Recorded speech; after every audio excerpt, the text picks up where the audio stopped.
اللہ نے زمانے کے لحاظ سے الگ الگ کتابیں نازل کی ہیں، ان کتابوں کا مضمون الگ الگ نہیں تھا۔ تورات، انجیل، زبور، قرآن سب کے بیسک مضمون ایک ہی ہیں۔ ان کا مضمون یہی ہے کہ توحید ہے، اللہ ایک ہے، اللہ کا کوئی بیٹا نہیں ہے۔ السلام علیکم میرے بھائیو، کیا حال چال ہے؟ امید کرتا ہوں سب خیریت سے ہوں۔ میرے بھائیو، اللہ پاک نے قرآن پاک کو ڈائریکٹ کیوں نازل نہیں کیا؟ اس بات کو جاننے کے لیے مفتی طارق مسعود صاحب کے اس بیان کو پورا سنیے گا۔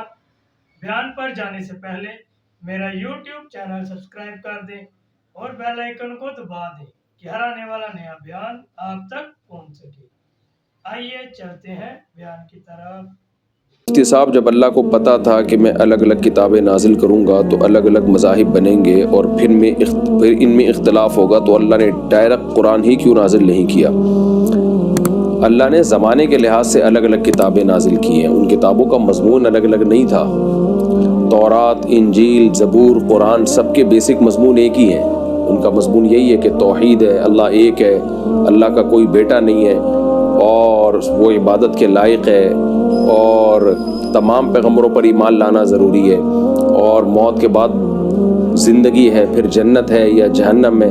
تو یہ بیسک مضامین تمام آسمانی کتابوں کے سیم ہیں۔ زنا حرام ہے اور شراب حرام ہے، یہ سارے مضامین، والدین کے حقوق، رشتہ داری جوڑنے کی فضیلت، یہ بیسک مضامین ہیں، یہ سب کتابوں کے ایک ہی ہیں۔ باقی کچھ احکام میں فرق تھا، وہ زمانے کے لحاظ سے فرق تھا، کیونکہ اس امت کے الگ احکام تھے، پچھلی امتوں کے کچھ الگ احکام تھے، تو وہ تو زمانے کے لحاظ سے، زمانے کی رعایت میں اللہ نے احکام میں فرق کیا تھا۔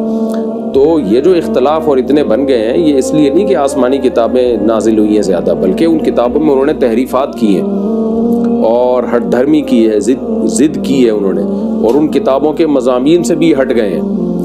اب دیکھیں، قرآن تو اللہ نے ایک ہی نازل کیا نا، لیکن اس میں بھی کتنے فرقے لوگوں نے بنا لیے، تو اس لیے تھوڑی کہ قرآن کے مضامین غلط ہیں، بلکہ یہ کہ ہر آدمی اپنی خواہشات کو سامنے رکھ کر اس کی تفسیر کر رہا ہوتا ہے۔ قرآن کی آیتوں کا اپنی طرف سے مطلب بیان کرتا ہے تو پھر فرقے بنتے ہیں اس سے۔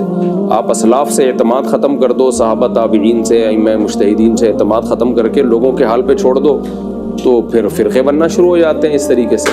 تو فرقوں کی وجہ یہ نہیں ہے کہ مختلف آسمانی کتابیں نازل ہوئی ہیں، بلکہ فرقوں کی وجہ یہ ہے کہ لوگوں نے حق کا ساتھ چھوڑا ہے۔ قرآن کہتا ہے کان الناس امۃ واحدۃ، لوگ ایک ہی امت تھے، پھر لوگوں میں اختلاف پیدا ہوا ہے ضد اور دھرمی کی وجہ سے۔ من بعد ما جاءہم العلم بغیا بینہم، قرآن کہتا ہے علم ان کے پاس آیا، پھر بھی ضد اور نفرت کی بیس پہ انہوں نے آپس میں حق سے اختلاف کر کے مختلف فرقے بنائے۔ یہاں فرقوں سے وہ فرقے جو جہنمی فرقے، ایک تو فروعی اور اختلافی مسائل ہوتا ہے، وہ فرقوں میں داخل ہی نہیں ہے۔ دیکھ لیں میرے بھائی، اللہ پاک نے زمانے کے حساب سے کتابیں نازل کی ہیں۔ کتابوں کا مضمون الگ الگ نہیں تھا۔ تورات، انجیل، زبور، قرآن مجید سب کا مضمون ایک ہی ہے کہ اللہ ایک ہے، اللہ کا کوئی بیٹا نہیں ہے، اور وہ عبادت کے لائق ہے، اور تمام پیغمبروں پر ایمان لانا ضروری ہے، اور موت کے بعد زندگی ہے، پھر جنت ہے، دوزخ ہے۔ یہ سب مضامین تمام کتابوں کے سیم ہے۔ زنا حرام ہے، شراب حرام ہے، رشتہ داری جوڑنے کی فضیلت، یہ بیسک مضامین ہیں، یہ سب کتابوں کے ایک ہی ہیں۔ باقی کچھ احکامات میں چینج تھے، وہ زمانے کے حساب سے تبدیل تھے۔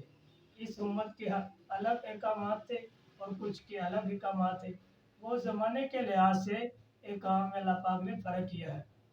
یہ جو اختلافات جو بن گئے ہیں، یہ اس لیے نہیں ہے کہ آسمانی کتابیں زیادہ ہیں، ان کی انہوں نے تعریفات کی ہیں اور ہٹ دھرمی کی ہے، ضد کی ہے، اور ان کتابوں کے مضامین سے بھی ہٹ گئے ہیں۔ قرآن پاک تو اللہ پاک نے ایک ہی نازل کیا ہے نا، تو دیکھ لیں فرقے کتنے بن گئے۔ اس لیے تھوڑی کہ قرآن کے مضامین غلط ہیں، کیونکہ ہر آدمی اپنی خواہشات کو سامنے رکھ کے اس کی تفسیر کر رہا ہوتا ہے۔ قرآن کی آیتوں کا اپنی طرف سے ترجمہ بیان کرتا ہے، پھر فرقے بنتے ہیں۔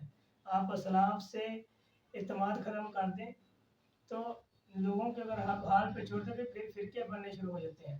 ٹھیک ہے میرے بھائیوں، پھر ملیں گے کسی اور نئے بیان کے ساتھ، مجھے اجازت دیں، اللہ حافظ۔